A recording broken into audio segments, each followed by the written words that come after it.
सुंदरबनच्या जंगलात एका मोठ्या विशाल झाडावर साळू लाडू चिमणताई राहत होत्या. दोघी अगदी जीवाभावाच्या मैत्रिणी होत्या. पहाटे उठून जंगलात लांबपर्यंत जाऊन अन्न घेऊन यायच्या.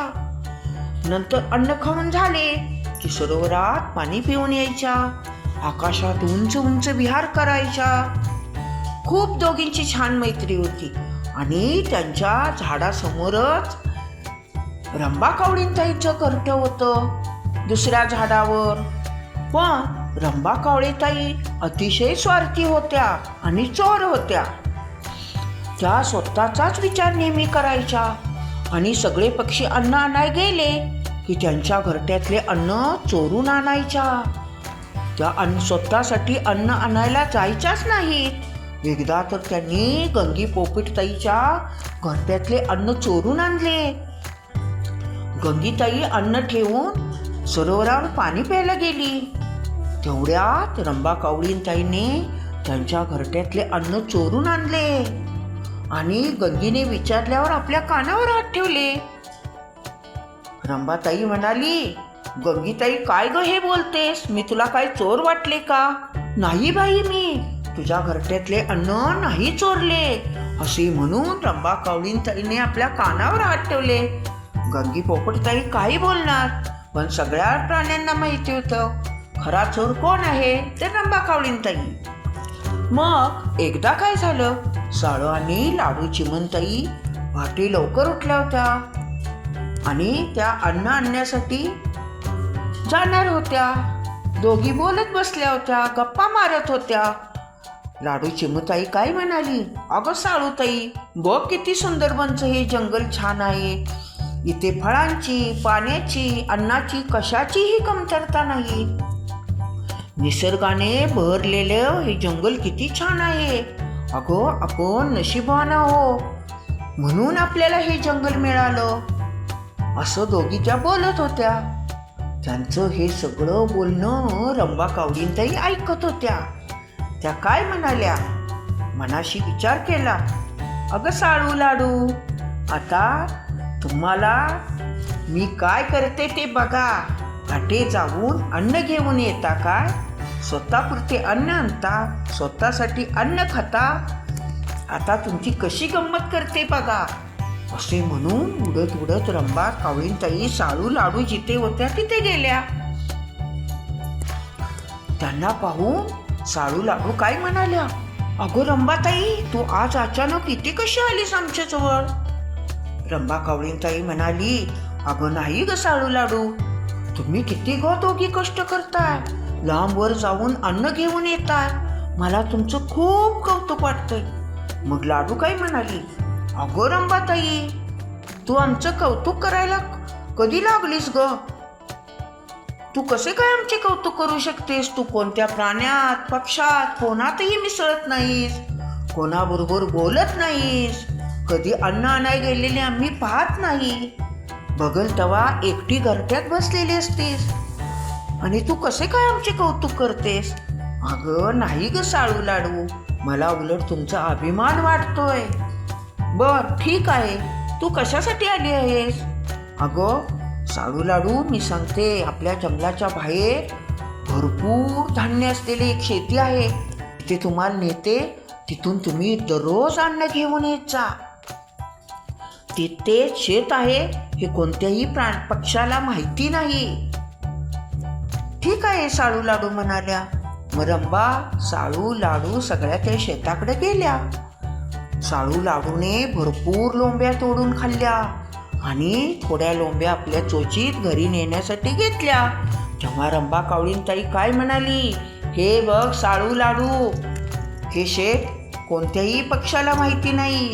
मी तुम्हाला दाखवले आहे, म्हणून तुम्ही काय करायचं, रोज तुम्हाला अन्न आणाय आल्यावर अगोदर लोंब्या तोडून दोघींनी माझ्या घरी द्यायच्या, नंतर तुम्ही अन्न घेऊन यायचं.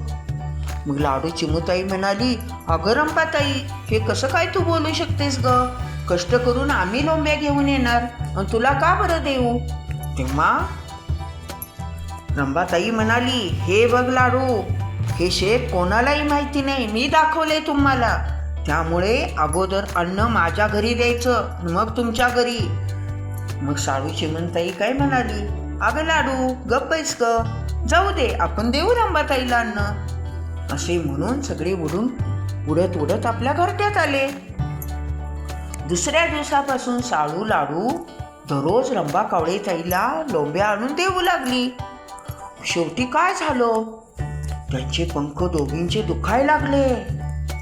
आणि लाडू काय म्हणाली, साळूताई आज आपण जंगलातली फळे खाऊया, अन्न आणायला नको जायला. ठीक आहे. मग दोघींनी ठरवले फळे खायची.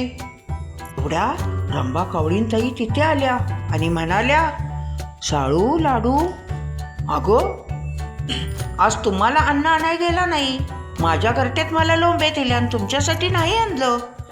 मग साळू काय म्हणाली, अगं रंभाताई, आता आमचे पंख दुखायला लागले, त्यामुळे आमच्यासाठी अन्न आणायला नाही जाणार आम्ही जंगलातलीच फळे खाणार आहोत. अगो तुम्हाला अन्न नाही, अगं माझं घरटं तर अन्नाने भरून गेले आहे, बसा तुम्ही दोघे उपाशीच.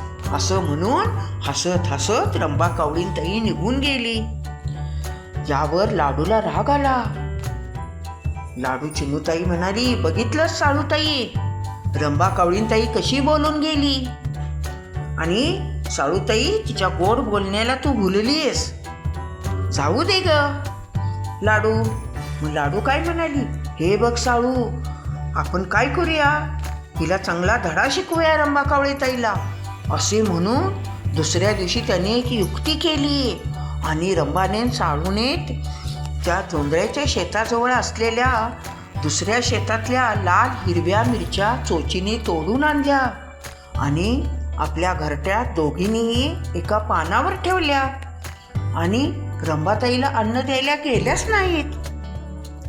त्यामुळे रंभा कावळीताई आली, अगं साळू लाडू, आज मला अन्न दिलं नाही तुम्ही. कसं झालं, साळू चिमणताई म्हणाली, अगं आम्हाला वेळ झाला पण आणलं आहे अन्न. असं म्हणून साळू लाडूने त्या पानावरच्या मिरच्या पुढे केल्या रंभा कावळींताईच्या. रंभा कावळीताईला भूक लागली होती, तिने पट मिरच्या खायला सुरुवात केली. त्याबरोबर तिच्या तोंडाचा भडका झाला, चोच भाजू लागली. अगं काय ग हे तिखट, साळू लाडू काय केलंस आहे, असे म्हणत रंभा कावळीताई पळत पळत सरोवरात गेली आणि चोचीने पाणी घेऊन घेऊन प्यायला लागली. किती पाणी पिलं तरी तिच्या तोंडाचे भडके थांबेनात. दिवसभर सरोवराच्या काठावर पाणी पीत बसून राहिली. इकडे साळू चिमणताई आणि लाडू चिमणताई काय म्हणाल्या. लाडू म्हणाली, बघितलं साळूताई, रंभेला कशी शिक्षा मिळाली. मग साळू चिमणताई काय म्हणाली, बरोबर आहे लाडू तुझं, अगं आपण एखाद्यावर उपकार केले त्याची जाण न ठेवता आपल्याला जो त्रास देतो त्याला धडा हा शिकवलाच पाहिजे. असे म्हणून साळू लाडू अन्न आणण्यासाठी जंगलात निघून गेल्या. म्हणून कधी दुसऱ्याच्या उपकाराची जाण ठेवावी, त्याला त्रास देऊ नये.